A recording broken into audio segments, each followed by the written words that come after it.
오늘 그 남성교회 헌팅 예배인데 외부 강사를 안 부르시고 그냥 저 보고 하라 그래서 그 본문하고 봤더니 전혀 다른 이제 따로 준비를 하려고 하는데 갈라디아서가 그 사도 바울의 그 선교 여행, 세계 선교의 정신적인 지주가 되는 복음의 핵심이잖아요. 그런데 그게 우리가 남성교회 회원들이 바울을 본받아야 된다는 생각을 해서 따로 다른 설교 준비 안 했고요. 갈라디아서를 계속 연속으로 하는 게 더 어울린다는 생각을 했습니다. 그 대신 이제 저도 남성교회, 우리나라 남성교회 역사를 한번 좀 공부를 해봤어요. 그래서 잠깐 불을 꺼주시고 보여주시면은 네, 제가 읽어드릴게요. 안 보일 수도 있으니까요.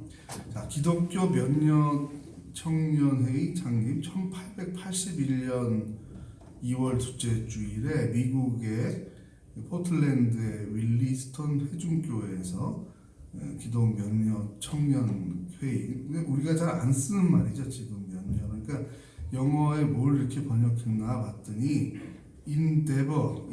크리스찬 인데버를 그렇게 번역을 했어요. 그러니까 인데버는 뭐냐면 노력한다는 거예요.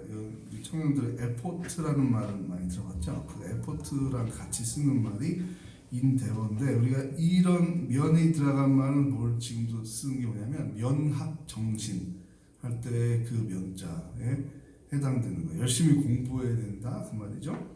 그래서 열심히 연합을 해서 이제 선교를 해야 된다 그런 뜻으로 이제 크리스찬 인데버를 썼는데, 우리말로 어려운 한자 그 면녀회라고 그렇게 번역을 해서 상당 부분 그렇게 썼습니다. 그래서 두 번째, 한국의 면녀 운동은 앤더슨 선교사가 시작을 했는데요. 앤더슨 선교사의 한국말 이름이 참 잘 어울리는 것 같아요. 안대선, 이렇게 보면 한국 사람 같죠? 근데 앤더슨입니다. 안대선 선교사는 한국의 면녀 운동의 개척자라 할 수 있습니다. 1890년 미국에서 출생해서 1917년 미국 북장로회 파송으로 부인, 발음 잘 모르겠습니다. 비대는 아니겠죠. 여사와 함께 한국에 와서 안동 선교부에서 일하면서 영주, 의선, 예천, 청송, 이제 경상북도 지역에서 선교를 했던 분입니다. 면녀 정신을 심었고 1922년에 서울 선교부로 전임이 되어 전국연합회 창립 작업을 주도했습니다. 자, 세 번째, 기독청년 면녀회 조선연합회 창립총회가 1924년 12월 2일에서 5일까지 서울 피어선 성경학원 대강당에서 했는데, 이 피어선이 서양 사람입니다. 신학자 목사님이죠. 그래서 지금 이 피어선 신학교가 발전을 해서 평택대학교 있어요. 평택에 있는 종합대학으로 발전을 했습니다. 예전에 서울에 있었습니다. 피어선 성경학원 강당에서 기독청년 면녀회 조선연합회 창립총회 1회가 이제 시작이 된 거죠. 그래서 남선교회의 이제 역사가 시작됐다라고 볼 수가 있습니다.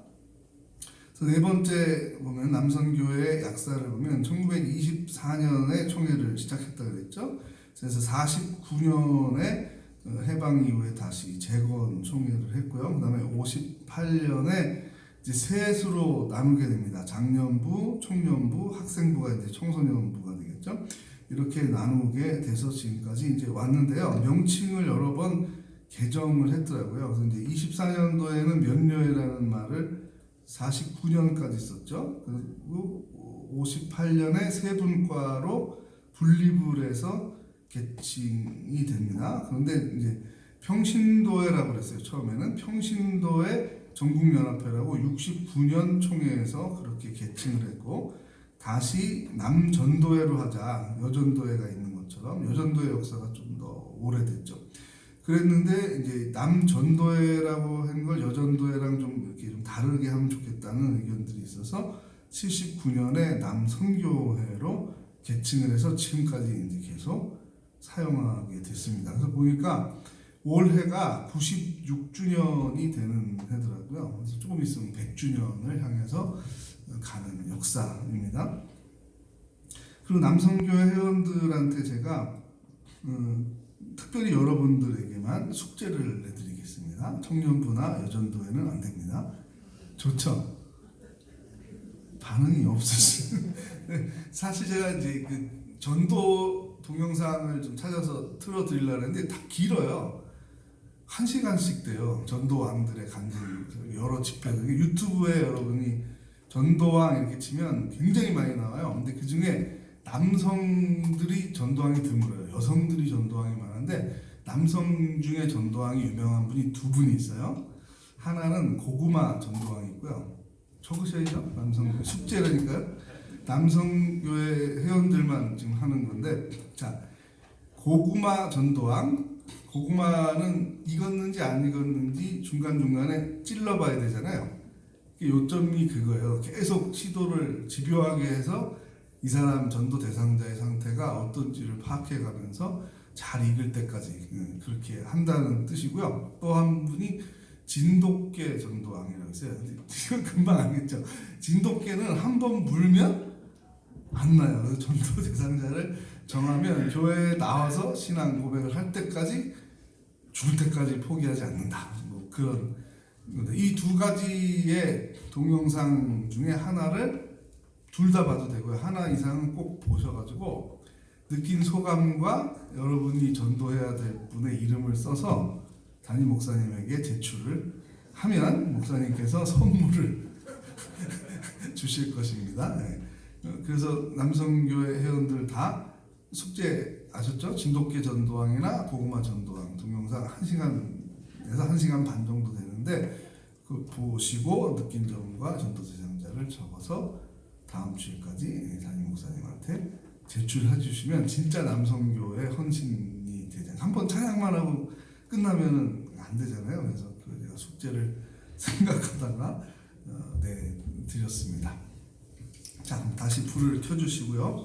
오늘 본문을 통해서 또 우리 남성교회 회원들과 우리 다른 장년들과 청년들에게 주는 교훈과 도전을 나누도록 하겠습니다.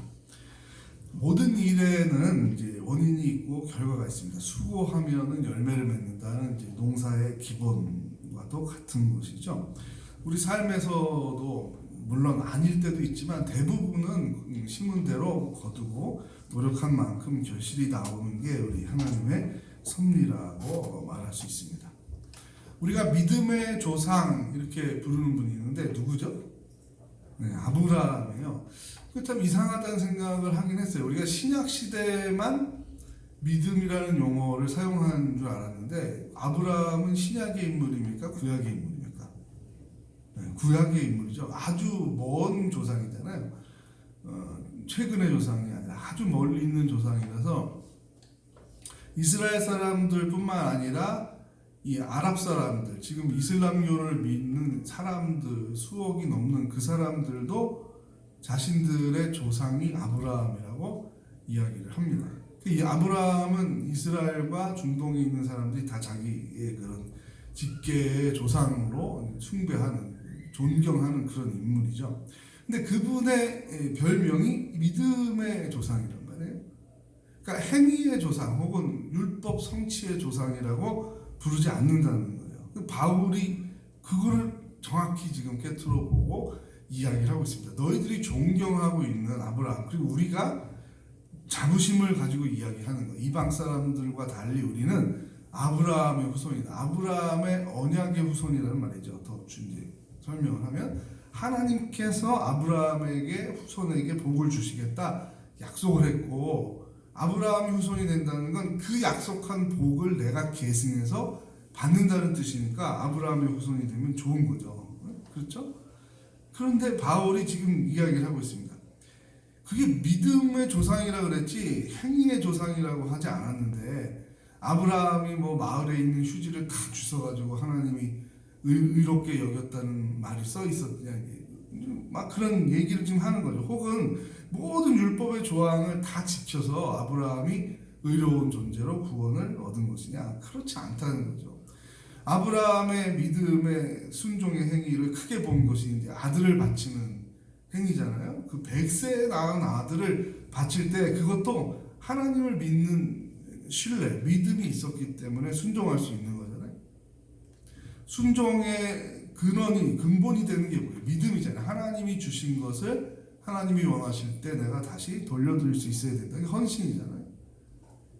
그게 믿음이라는 거죠. 그게 믿음이라는 거죠. 하나님께서 모든 것의 근본이 되시고 하나님께 모든 주권이 있다라는 것을 인정하는 게 그게 믿음이라는 거죠.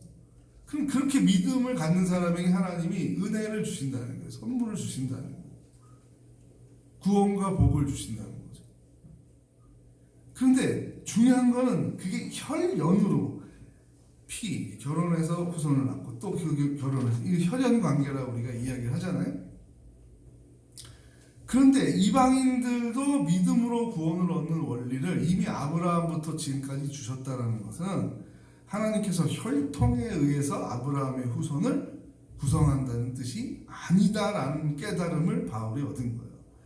뭘 통해서요? 혈통이 아니면 무엇을 통해서 아브라함의 후손이 될 수 있죠? 무엇을 통해서? 믿음을 통해서 될 수 있다는 강조를 하고 있는 거예요. 사실 이스라엘은 우리가 지연, 학연, 혈연 뭐 그런 얘기를 하잖아요. 아무 상관이 없잖아요. 우리 조선의 땅하고 이스라엘하고 무슨 학연, 지연, 혈연이 무슨 상관이 있겠습니까? 오직 믿음으로밖에 연결을 지을 수가 없는 거죠. 그래서 교회를 지금 영적인 아브라함의 후손이라고 말합니다. 우리 한국 교회가 주장한 게 아니라 성경 말씀입니다. 사도 바울이 그 생각을 성령이 충만하여 하나님의 의식이죠. 하나님의 의식이 충만해서 편지를 쓰고 있잖아요. 갈라디아서 교인들에게 편지를 쓰면서 전 세계에 가르쳐 주고 있는 거예요. 그게 계시라고 그랬잖아요. 뭐예요? 아브라함의 후손이 되는 거는 믿음을 통해서 되는 거죠. 그래서 지금 내가 예수 그리스도를 구원자로 믿고 구원을 얻었다면 나는 아브라함의 영적인 후손이라는 거예요. 아주 간단하죠. 아주 간단하지만 위대한 원리예요. 전 세계에 교회를 세우게 된 엄청난 생명. 그러니까 이방인에게 선교를 할 필요가 있어요, 없어요? 만약에 혈연이나 지연으로만 아브라함의 후손이 결정되면, 그리고 하나님께서 아브라함의 후손에게 복을 주겠다 약속을 하셨어요? 하나님은 신실한 분이니까 그 약속을 지키실 거 아닙니까? 그럼 여러분, 아브라함의 후손이 되는 길이 혈연이나 지연에 의해서만 된다 그러면 이방인에게 선교할 필요가 없죠. 불법은 해봐야 소용이 없는 거죠. 그런데 그렇지 않다라고 지금 바울이 깨닫고 얘기하고 있습니다. 바울 개인의 의견이 아닙니다. 중요한 건 뭡니까? 하나님의 뜻이에요. 하나님의 뜻이 충만하게 바울의 생각과 마음을 움직여서 바울이 하나님의 뜻을 지금 대언을 한 거죠. 편지를 써서 기록을 남겼죠. 그래서 우리도 지금 이 편지를 읽으면서 하나님의 뜻이다, 하나님의 말씀이다라고 믿고 있는 거죠. 전도의 동기가 뭐냐? 헌신의 동기가 뭐냐? 이것은 불가능한 게 아니구나. 하나님의 뜻이. 우리가 주장하고 우리만 소망하고 하나님이 동의 안 하면 소용없잖아요. 그런데 사람이 소망하고 사람이 뜻을 정하기 전에 하나님의 뜻이 그렇다. 하나님의 뜻이 오히려 아브라함의 후손은 온 세계로 열려 있는 것이야. 교회는 혈연과 지연으로 학연으로 제한되는 곳이 아니야. 온 세계를 향해서 열려 있는 곳이야. 그래서 나는 내 아들을 아낌없이 사람을 위하여 주었어. 그게 하나님 성부 하나님의 뜻이잖아요. 그래서 교회가 세워진 거잖아요.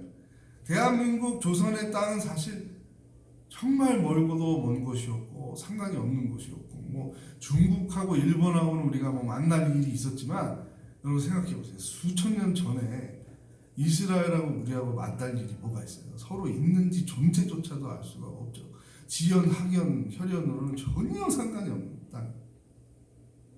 사도 바울 알지도 못했어요. 우리나라가 있다는 것도 몰랐어요. 그러나 하나님의 의식 속에서 저기 담겨있는 사도행전에 이런 표현이 있잖아요. 모든 먼데 하나님이 얼마든지 부르시는 자들에게 구원이 임한다. 너무 그 말씀을 읽을 때마다 너무 감동이 돼요. 모든 먼데 그 먼데가 우리나라예요. 우리나라. 얼마나 멀어요. 얼마나 멀어. 그 먼데. 근데 한국 교회가 만약에 우리나라야 이거는 딱 정해놓고 우리나라 이 먼 데는 우리나라야. 딴 건 아니야.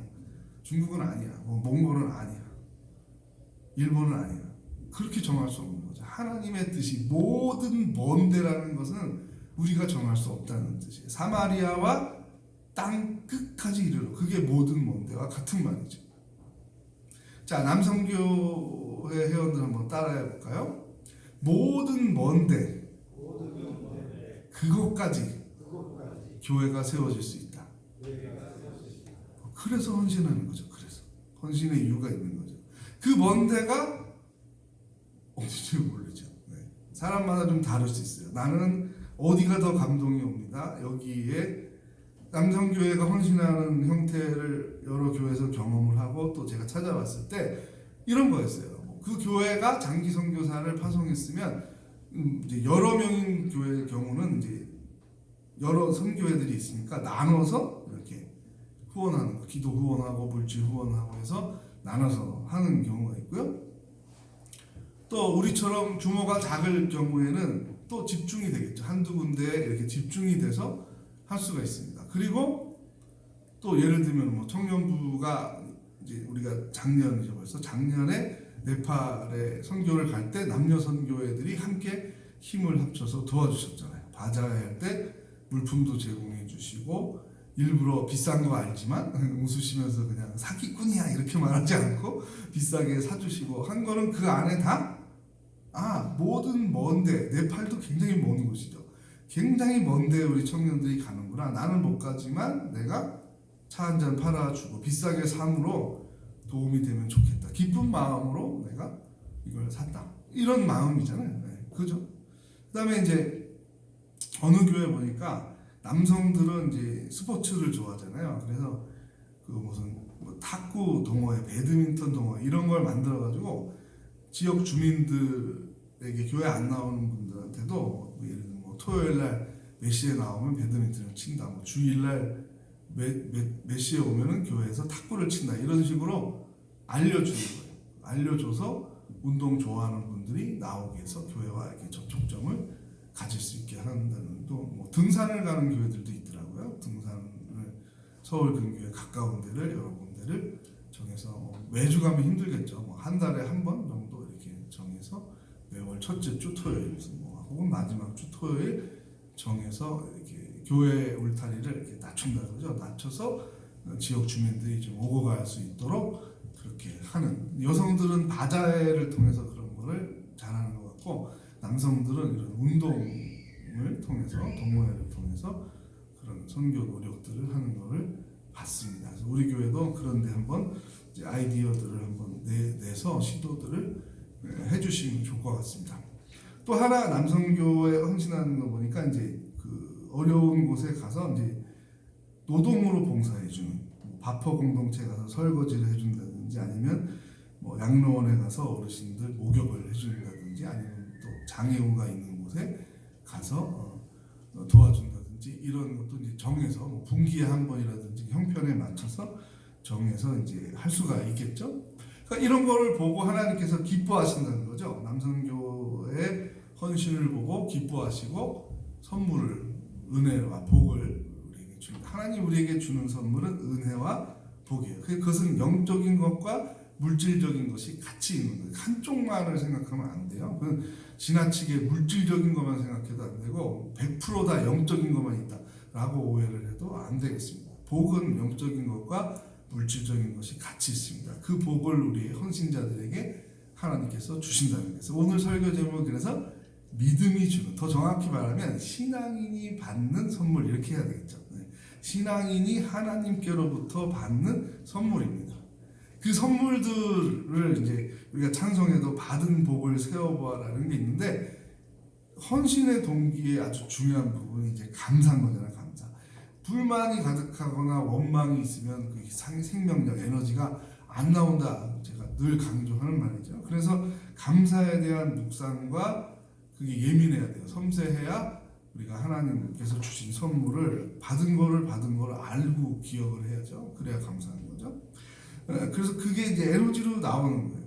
그래서 좀 각자의 특색이 다를 수 있고 교회의 특색이 다를 수 있고 남녀 선교의 상황에 맞춰서 헌신의 형태가 달라질 수 있습니다.